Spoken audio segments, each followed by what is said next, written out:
তোমার ঠান্ডা লেগেছে? তোমার মন খারাপ করছে? কার লেগে গো? দিদুনের লেগে? তোমার খুব কষ্ট হচ্ছে? তোমার কাশি হচ্ছে? তাহলে তুমি ভাত খেয়েছো?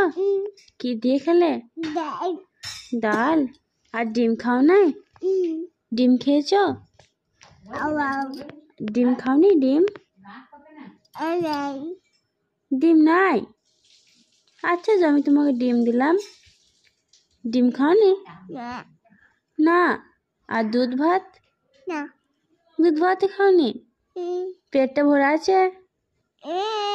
তুমি বুঝতে পারছো না? নাই ঘুমিয়ে ঘুমিয়ে খেয়েছো, দিয়ে বুঝতে পারছো? হাম করে খেয়েছো? বেশ বেশ, একটু ঘুমাও, একটু ঘুমাও, তাহলে শরীর ভালো হয়ে যাবে।